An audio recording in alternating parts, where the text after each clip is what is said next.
வணக்கம் நண்பர்களே. சமீப காலங்களில் தமிழ்நாட்டு அரசியலையும் சமூக ஊடகங்களையும் உலுக்கி வரும் ஒரு சொல் சனாதனம்.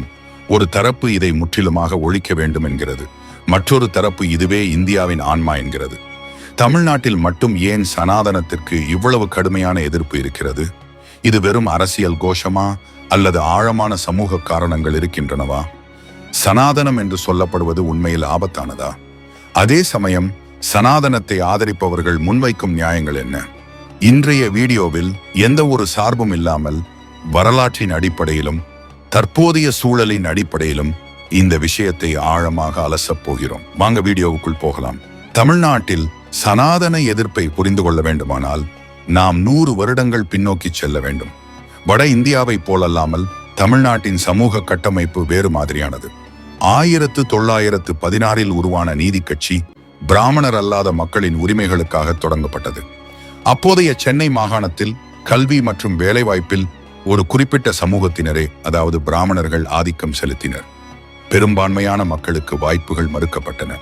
இந்த ஏற்றத்தாழ்வை எதிர்த்தே திராவிட இயக்கத்தின் விதை விழுந்தது. தந்தை பெரியார் சனாதனம் அல்லது வருணாசிரம தர்மம் என்பது பிறப்பின் அடிப்படையில் மனிதர்களை பிரிக்கும் முறை என்று கடுமையாக சாடினார். யாரும் உயர்ந்தவர் இல்லை, யாரும் தாழ்ந்தவர் இல்லை என்ற சுயமரியாதை கொள்கையை அவர் முன்வைத்தார். கடவுள் மறுப்பை விட ஜாதி ஒழிப்பே அவரது பிரதான நோக்கமாக இருந்தது. தமிழக அரசியல் களம் மனுநீதி என்பதற்கு எதிராக சமூக நீதி, அதாவது அனைவருக்கும் சம வாய்ப்பு என்ற அடிப்படையில் கட்டமைக்கப்பட்டது. சனாதனம் என்பது மனு தர்மத்தின் நீட்சி என்றும் அது பெண்களையும் ஒடுக்கப்பட்டோரையும் இழிவுபடுத்துகிறது என்றும் திராவிட இயக்கங்கள் தொடர்ந்து பிரச்சாரம் செய்தன. இந்த வரலாற்று பின்னணியே இன்றும் தமிழ்நாட்டில் சனாதன எதிர்ப்பின் அஸ்திவாரமாக உள்ளது. சரி, இப்போது உள்ளூர் அரசியல்வாதிகளும் ஆக்டிவிஸ்டுகளும் சனாதனத்தை ஏன் இவ்வளவு வெறுக்கிறார்கள்? அவர்கள் முன்வைக்கும் முக்கிய காரணங்கள் என்னவென்று பார்ப்போம். சனாதனத்தை எதிர்ப்பவர்கள் கூறுவது இதுதான்: சனாதனம் மனிதர்களை 4 வர்ணங்களாக பிரிக்கிறது. தலை, தோள், தொடை, கால் என்று பிரித்து ஒருவரை ஆண்டவனாகவும் இன்னொருவரை அடிமையாகவும் பிறப்பிலேயே தீர்மானிக்கிறது. பிறப்பால் உயர்வு தாழ்வு கற்பிக்கும் இந்த முறை ஜனநாயகத்துக்கு எதிரானது என்பது அவர்களின் வாதம்.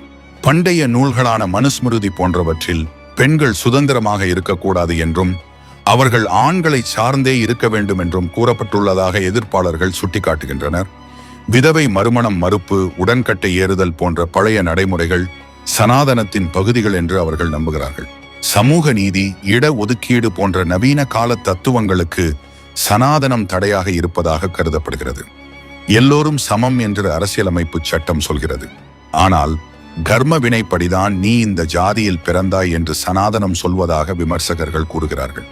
சுருக்கமாக சொன்னால், சனாதனம் என்பது ஒரு மதமாக இல்லாமல் ஒரு அடக்குமுறை கருவியாக பார்க்கப்படுவதாலேயே இந்த வெறுப்பு உருவாகிறது. அடுத்த முக்கியமான கேள்வி: சனாதனம் உண்மையில் ஆபத்தானதா? அண்மையில் சனாதன ஒழிப்பு மாநாடு போன்ற நிகழ்வுகள் நடக்கும் அளவிற்கு அது அச்சுறுத்தலாக உள்ளதா? விமர்சகர்களின் பார்வையில் இது ஆபத்தானதுதான். ஏன்? சனாதனம் அழியாதவரை ஜாதி அழியாது என்பது இவர்களது நம்பிக்கை. ஜாதி படுகொலைகள் மற்றும் தீண்டாமை இன்னும் கிராமப்புறங்களில் இருக்கின்றன. இதற்கு மத ரீதியான அங்கீகாரம் சனாதனத்தின் பெயரால் கிடைக்கிறது என்பது குற்றச்சாட்டு.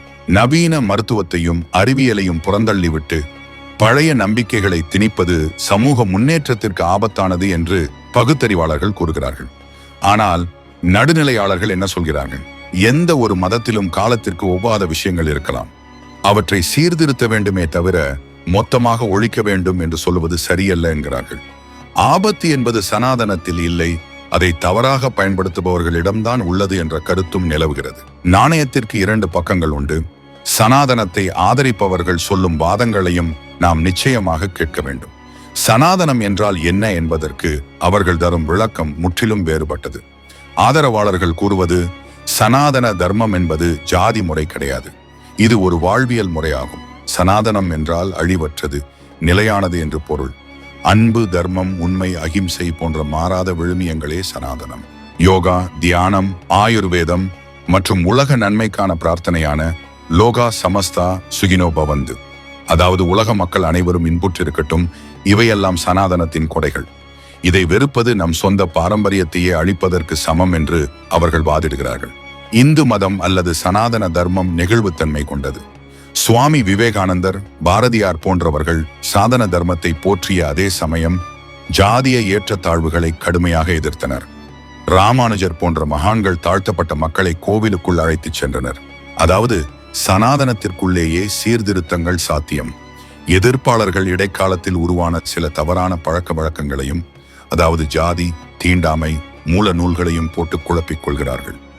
வர்ணாசிரமம் என்பது குணத்தின் அடிப்படையில் அமைந்தது, பிறப்பின் அடிப்படையில் அல்ல என்று பகவத்கீதையை மேற்கோள் காட்டுகிறார்கள் ஆதரவாளர்கள். பல மொழிகள் மற்றும் பண்டைய கால கலாச்சாரங்கள் கொண்ட இந்த நாட்டை இணைக்கும் ஒரு கண்ணுக்கு தெரியாத இழைதான் சனாதன தர்மம். இதை ஒழித்தால் இந்தியாவின் அடையாளமே அழிந்துவிடும் என்பது இவர்களின் உறுதியான நிலைப்பாடு. நாம் பல தரப்பட்ட கருத்துக்களை பார்த்தோம். முடிவாக நாம் புரிந்து கொள்ள வேண்டியது என்ன? தமிழ்நாட்டில் சனாதன எதிர்ப்பு என்பது அடிப்படையில் ஜாதி ஆதிக்கத்திற்கும் சமூக அநீதிக்கும் எதிரான ஒரு அரசியல் வடிவமாகவே பார்க்கப்பட வேண்டும். திராவிட இயக்கங்கள் சனாதனம் என்ற சொல்லை ஜாதிய கட்டமைப்பின் குறியீடாக பார்க்கின்றன. அதே சமயம் ஆன்மீகவாதிகள் சனாதனத்தை உயர்ந்த தத்துவமாகவும் வாழ்வியல் நெறியாகவும் பார்க்கிறார்கள். பிரச்சனை சொல்லில் இல்லை, அதை புரிந்து கொள்ளும் விதத்தில் தான் இருக்கிறது. பிறப்பின் அடிப்படையில் ஏற்றத்தாழ்வு கற்பிக்கும் எதுவும் நவீன சமூகத்திற்கு ஆபத்தானதுதான். அதை சனாதனம் என்று அழைத்தாலும் சரி, வேறு பேரில் அழைத்தாலும் சரி. அதே சமயம் தனி மனித ஒழுக்கம், ஆன்மீகம், தர்மம் சார்ந்த விஷயங்களை வெறுப்புணர்வுடன் அணுகுவதும் ஆரோக்கியமானதல்ல. அனைவருக்குமான சமநீதி, சுயமரியாதை, அதே நேரத்தில் நம் கலாச்சாரத்தின் மீதான பற்று, இவை மூன்றும் ஒரு புள்ளியில் இணையும் போதுதான் இந்த குழப்பங்களுக்கு தீர்வு கிடைக்கும். இந்த தலைப்பு குறித்து நீங்கள் என்ன நினைக்கிறீர்கள்? சனாதனம் ஒழிக்கப்பட வேண்டியதா அல்லது காக்கப்பட வேண்டியதா? உங்கள் கருத்துக்களை நாகரீகமான முறையில் கமெண்ட் செக்ஷனில் பதிவிடுங்கள். நன்றி, வணக்கம்.